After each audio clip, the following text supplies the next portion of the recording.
እሺ ተማሪዎች ተመልሰን መተናል። በዚህኛው ሴክሽን uncertainties in measurement ወይም ደግሞ ምን ያህል ኢረር ሜዠርመንቶቻችን ላይ ምን ያህል ኢረር ይፈጠራል ወይም ኢረሮችን ወይም እርግጠኛ ማንሆንባቸው ሜዠርመንቶች ከምን ያህል ድረስ ነው የሚለውን ዲስከስ እናደርጋለን። ከዚህ በፊት በነበረው ሴክሽናችን ላይ ስለ ኤስአይ ዩኒቶች እንዴት ሜዠርመንት ራሱ ምን ማለት ነው እንዴት አድርገን ነው ከስታንዳርድ ጋር ኮምፔር ስናደርግ አሃድ የምንጠቀመው አሃዶቹ ደግሞ ኤስአይ ዩኒት እና ነን ኤስአይ ዩኒት ብለን ከፋፈልናቸው ፈንዳሜንታል እና ዲራይቭድ ብለን ከፋፍለን ዲስከስ አድርገናል። አሁን ደግሞ እነዚህ ሳብ ዲራይቭድም ሆነ ፋንዳሜንታል ዩኒቶችን ስንጠቀም የሆኑ አንሰርቴኒቲስ ይኖራሉ። የትኛው ሜዠርመንት ፐርፌክት አይደለም ወይ በማሽኑ ወይ ደግሞ በሚሰራው ሰው በሚመራመረው ሰው አማካኝነት ወይም በኢንቫይሮንመንቱ ኢረር ይፈጠራል። ስለዚህ እነዚህ ኢረሮች ምንድናቸው? እንዴት አድርገን መቀነስ እንችላለን? ኢረር ሙሉ በሙሉ ማጥፋት ባይቻልም እንዴት አድርገን ሚኒማይዝ እናድርግ? የኢረሮቹ አይነትስ ምን አይነት ናቸው?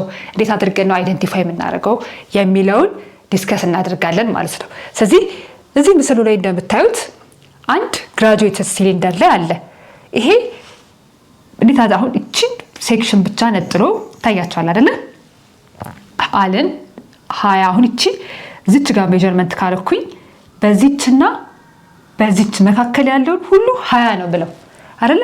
20.1 ይሁን 20.2 20 ገደማ ብዬ ነው የምናገረው እንጂ ኤግዛክት ሜዠርመንቱን መናገር። ስለዚህ ሪዲንግ ላይ የሆኑ አንሰርቴኒቲዎች ወይም ደግሞ እርግጠኛ ማንሆንባቸው ቫልዩዎች ይኖራሉ ማለት ነው። ሁሉ ጊዜ የመጨረሻው ምሳሌ 20.23 ካልኩ 3 ላይ እርግጠኛ አይደለሁም። 20.2 ነው ብዬ አሁን ሜዠርመንቱ እዚህ ጋር ከሆነ 22 ኦኬ እቺ 3 ገደማ አካባቢ ነች ብዬ ነው እናገረው እንጂ ኤግዛክት 3 እንደሆነች መናገር አልችልም። ስለዚህ የመጨረሻው ቁጥር ሁሉ ጊዜ አንሰርቴን ወይም እርግጠኛ ማንሆንባቸው ወይ ደግሞ ገደማ ብለን እንገልጻት የመጨረሻው ቃል ትሆናለች ማለት ነው። ስለዚህ የትኛው ሜዠርመንት ፐርፌክት ሊሆን አይችልም።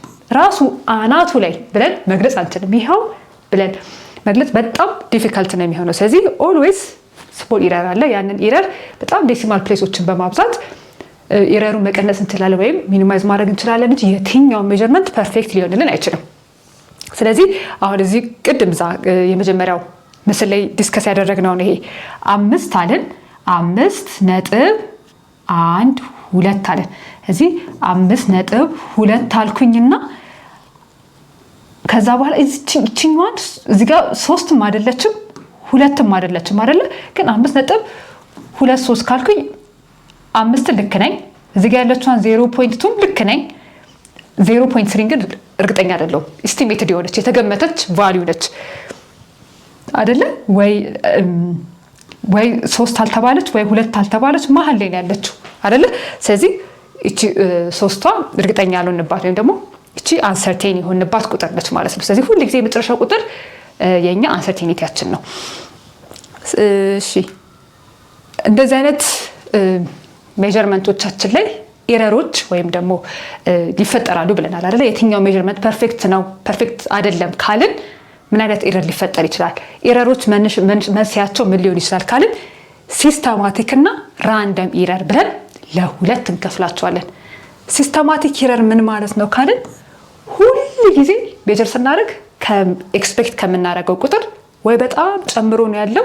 ስለዚህ ሁሉ ጊዜ ቫልዩ ይጨምራል። ለምሳሌ 7 ከሆነ እኛ ትሩ ቫልዩአችን ወይም ለምሳሌ አንድ ሜዠርመንት ኤክስፔክት የዴንሲቲ የአይረን ዴንሲቲ 7 ግራም ፐር ሴንቲሜትር ኪዩብ ኤክስፔክት ነው የምናደርገው። ይሄ ትሩ ቫልዩ ነው። እኛ ሜጀር ስናደርግ ግን ሁሌ 9 ወይ በጣም ቱ ሃይ እሺ ካልን ወይ 20.5 20 እንደዚህ የሚመጣብን ከሆነ ምንድነው ማለት ነው? ሁሉ ጊዜ ቱ ሃይ ሁሉም ሜዠርመንቶቹ በጣም ትንሽ ወይም ደግሞ በጣም ቱ ሎ 5.3 የሚሆንብን ከሆነ ምን ይባላል? እሱ ሲስተማቲክ ኢረር ነው የሚሆነው። አይዘር ቱ ሃይ ኦር ደግሞ ቱ ሎ፣ ግን ከሁለት አንዱ ማለት ነው። እሺ እንደዚህ አይነት ሜዠርመንቶች ወይ ቱ ሃይ ወይ ቱ ሎ የሚሆኑ ከሆነ የማሽኑ ችግር። አሁን አንዳንድ በተለምዶ እሱ ሚዛን ይጨምራል ወይም ደግሞ እሱ ሰዓት 5 ደቂቃ ቀደም ብሏል ምናምን ብለን እናቃለራለን በዕለት ተዕለት ኑሯችን ውስጥ።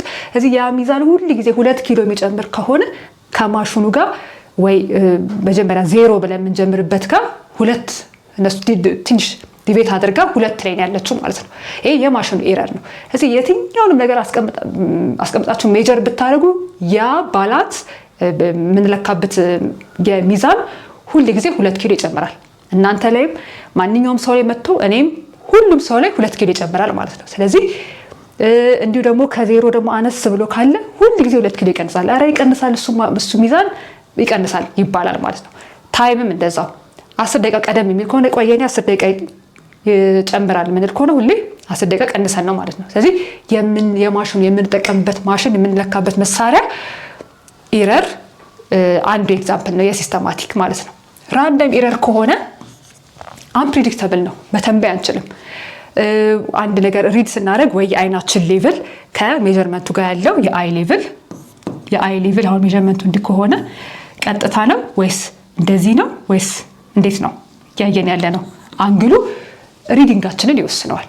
ሌላው ደግሞ የምንሰራበት ኢንቫይሮንመንት በጣም ጫጫታ በጣም ሳውንድ ያለበት ከሆነ የአካባቢውን ፕሬሸር ይጨምራል አይደል? ላይት ሙቀት ካለ ሜጀርመንቶቻችን አፌክት ያደርገዋል። ፕሬሸርን ሜጀር እያደረግን ከሆነ አካባቢ ላይ ያለው ፕሬሸር ወይም ይሄ በተማሪዎች ሳውንድን ሜጀር ካደረግን የሆነ ድምፅ ካለ ከውጭ ሪከርዳችን ላይ ኤረር ይፈጠራል። ሙቀት ካለ በጣም የምንሰራው ላይ ሁሉ ጊዜ ኤክስፓንድ እንድናደርግ አይደለ?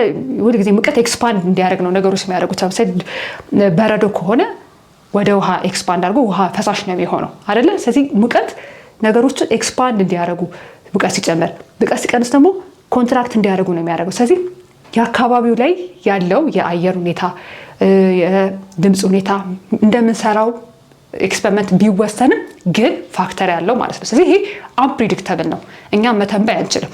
እሱ ራንደም ኢረር ይባላል። ስለዚህ እነዚህን 2 ኢረሮች እንዴት እንቀንሳቸው?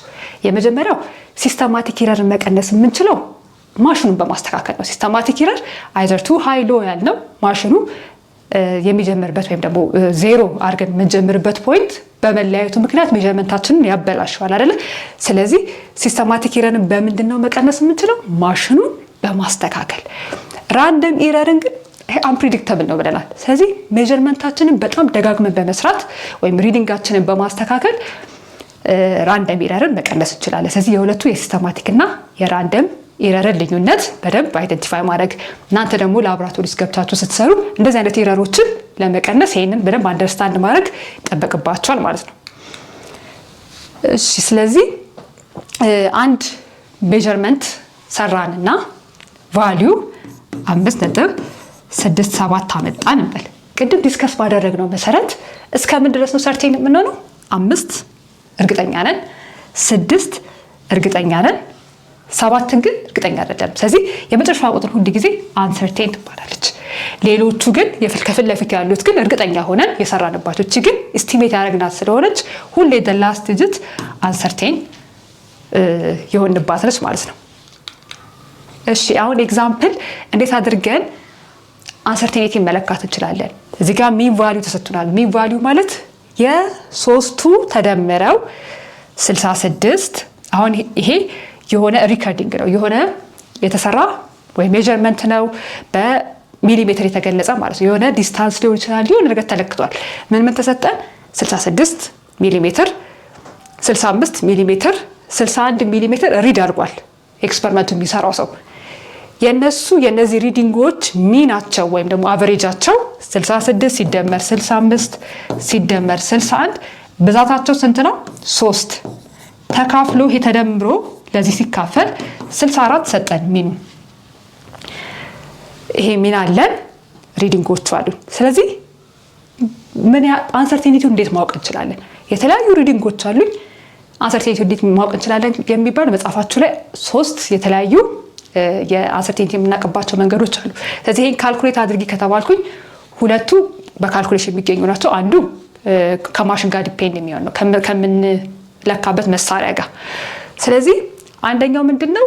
ሃፍ ሬንጅ ሜትድ ይባላል። ሬንጅ ማለት ነው? ሬንጅ ማለት ትልቁ ቫልዩ ለትንሹ ቫልዩ ስንቀንስ፣ ትልቁ ቫልዩ ማን ነው? 66። ትንሹ ቫልዩ ማን ነው? 61። ከ66 61 ስንቀንስ 5። ሃፍ ሬንጅ ሜትር ነው የተባልኩት። ስለዚህ ሬንጁን ሃፍ ማድረግ ወይም በሁለት ማካፈል ስንት ይመጣል? 2.5። ስለዚህ 2.5 እዚህ አንሰርቴኒቲን እንዴት እንገልጻለን? 64 ሚኑ ነው። 64 ፕላስ ኦር ማይነስ 2.5 64 አማካኙ ነው። ስለዚህ ከአማካኙ ላይ ወይ 2.5 መቀነስ ወይ 2.5 መጨመር። 2.5ታችን አንሰርቴን የሆኑ ባሶች ማለት ነው። ስለዚህ አንሰርቴኒቲ ካልኩሌት የምናደርግበት አንዱ መንገድ ይሄ ነው። ሌላው ደግሞ ከነዚህ ሁለተኛው መንገድ ከነዚህ ሪድ ካደረግናቸው ሜጀርመንቶች ውስጥ ከሚኑ የራቀው ማን ነው? ሪዲንግስ ወይም ሪዲንግ ፈርዘርስት ፍሮም ደ ሚን የሚለው ሁለተኛው ሜተድ ምንድነው? 64 ሲቀነስ 61 3 ነው የሚሰጠን። 64 ሲቀነስ 65 1 ይሰጠናል። 66 ሲቀነስ 64 ደግሞ ስንት ይሰጠናል? ቼንጇ ስንት ነች? 2 ላይ ቼንጅ ነው። ከትልቁ ትንሹን በመቀነስ ምን ያህል ለውጥ አለ የሚለውን ነው ያየሁት። እዚህ ከ2 ከ1 እና ከ3 ከሚኑ የራቀው ማን ነው? ወይም ትልቅ ዲፈረንስ ያመጣው ማን ነው? 3። ስለዚህ 3ን እንደ አንሰርቴኒቲ ከዲፈረንሶች ውስጥ ትልቁን እንደ አንሰርቴኒቲ የምንወስድበት ሁለተኛው መንገድ ማለት። ስለዚህ 64 ፕላስ ኦር ማይነስ 3 ብለን ሌላ አንሰርቴኒቲ የምንገልጽበት መንገድ ነው ማለት ነው። ሌላው ዲስከሽናችን ምንድነው? ስለ ፕሪሲሽን እና አኪዩሬሲ። ስለዚህ ሜጀርመንት ላይ አይዘር ሜጀርመንታችን ፕሪሳይስ ነው ኦር ደግሞ አኪዩሬት ነው፣ ወይ ደግሞ አኪዩሬት ሆኖ ፕሪሳይስ ላይሆን ይችላል። ሁለቱንም ላይሆን ይችላል። ምን ማለት ነው አኪዩሬሲ እና ፕሪሲሽን ካላችሁኝ፣ ፕሪሲሽን ማለት የምንለካቸው ሜጀርመንቶች ምን ያህል እርስ በርስ ክሎዝ ናቸው የሚለውን። በጣም ክሎዝ ሲሆኑ ፕሪሳይስ ናቸው እንላለን። አሁን አንድ ሰው ቀስት እየመታ ሁልጊዜ እዚች ጋር አሁንም ሲመታ እዚህ ጋር አሁንም ሲመታ እዚህ ጋር የሚል ከሆነ እንዳለ ታርጌት እዚህ ጋር የመታቸው ቦታዎቹ እንዳለ ተመሳሳይ ናቸው። ስለዚህ እንዳለ ሜጀር ስናደርግም አሁን ታርጌት ቫልዩአችን 7 ነው እንበል 8 8.2 7.9 ምናምን እናመጣ ከሆነ እርስ በርሳቸው ቫልዩዎቹ ተመሳሳይ ናቸው። ከ7 ቢሩቁም ግን እዚህ ጋር ሜጀር ያደረግናቸው ቫልዩዎች እርስ በርሳቸው በጣም ክሎዝ ከሆኑ ፕሪሳይስ ናቸው እንላለን። ተመሳሳይ ሪዛልት ወይም ከሪዛልቶቻቸው ብዙ ልዩነት የሌላቸው ከሆኑ ፕሪሳይስ ናቸው እንላለን። ምንም እንኳን ከታርጌት ቫልዩዎችን ጋር ሊመሳሰሉ ይችላሉ። ወይም ደግሞ 7.1 6.9 6.89 ምናመጣ ከሆነም እርስ በርሳቸው ሜጀርመንቶቹ ተቀራራቢ ናቸው። ስለዚህ ፕሪሳይስ ናቸው እንላለን። አኪዩሬት ካለን ደግሞ ታርጌት ያደረግነው ፖይንት ላይ የሚመጡ ከሆነ ነው። ምንድነው? ለምሳሌ 7 ከሆነ እንዳልኳችሁ 6.9 7.1 7.01 አይነት ሜጀርመንቶች የምናመጣ ከሆነ ከታርጌት ቫልዩአችን ጋር ተቀራራቢ ናቸው እነሱ ደግሞ። ስለዚህ አንድ ሜጀርመንት ከታርጌት ወይም ከትሩ ቫልዩ ጋር ተቀራራቢ ከሆነ አኪዩሬት እንለዋለን፣ ወይም ታርጌቱን ሲመታ አኪዩሬት ነው እንላለን። ያ ሜጀርመንታችን ደግሞ እርስ በርስ ክሎዝ ከሆኑ እርስ በርሳቸው ከታርጌቱ ጋር ልክ ሊሆን ይችላል፣ ልክ ላይሆን ይችላል፣ ተቀራራቢ ከሆኑ ደግሞ ፕሪሳይስ ናቸው እንላለን። ስለዚህ አንድ ሜጀርመንት ወይ አኪዩሬት ወይ ፕሪሳይስ ወይ ሁለቱንም ወይ ደግሞ ሁለቱንም ላይሆን ይችላል። እነሱ እንዴት ማወቅ እንችላለን? እዚህ ጋር ባለው መረዳት እንችላለን። አሁን ይሄ ሜጀርመንት ይሄ ታርጌት ፖይንታችን ነው። እዚህ ጋር በደንብ እንዲታያችሁ ይሄ ታርጌት ፖይንታችን ነው። እርስ በርስ ሜጀርመንቶቹም ክሎዝ ናቸው፣ ታርጌቱንም አግኝተዋል አይደል? ስለዚህ ይሄም አኪዩሬትም ነው ፕሪሳይስም ነው። ስለዚህ ከትሩ ቫልዩ ጋር ተቀራራቢ ነው፣ እርስ በርስም ተቀራራቢ ናቸው። ስለዚህ ምን ይባላል? ይሄ አኪዩሬትም ነው ፕሪሳይስም ነው እንላለን። እዚህ ጋር ደግሞ ካየን ከታርጌት ቫልዩአችን ወይም ከትሩ ቫልዩአችን ርቋል፣ ግን እርስ በርሳቸው ሜጀርመንቶቹ ተቀራራቢ ናቸው። ስለዚህ ፕሪሳይስ ናቸው ግን አኪዩሬት አይደሉም። እዚህ ናት አኪዩሬት በት ፕሪሳይስ ብለን እንገልጻለን። ሶስተኛውን ደግሞ እዩት። ታርጌት ቫልዩአችን አካባቢ ነው ሜጀርመንቱ፣ ነገር ግን እርስ በርስ ደግሞ ተቀራራቢ አይደሉም። ስለዚህ ምን ይባላል? ይሄ ፕሪሳይስ አይደሉም። እርስ በርስ ሜጀርመንቶቹ ተቀራራቢ አይደሉም፣ ግን ታርጌት ቫልዩ አካባቢ ስለሆኑ አኪዩሬት ናቸው፣ ግን ፕሪሳይስ አይደሉም እንላለን። ሌላው የመጨረሻው ደግሞ ወይም እርስ በርስም ተቀራራቢ አይደሉም ወይ ደግሞ ከታርጌት ቫሊዩ ርቀዋል። ስለዚህ ናት አኪሬት ኖት ፕሪሳይስ እንላለን። ይሄ በቁጥርም ይሰራል ማለት ነው ቅድም እንዳሳየዋችሁ። እሺ ተማሪዎች ስለ አንሰርቴኒቲ ሜጀርመንት ስለ ፕሪሲሽን እና ስለ አኪሬሲ አውርተናል። አሁን ደግሞ ጥያቄ ሰርታችሁ በቀጣይ ሴክሽን እንገናኛለን።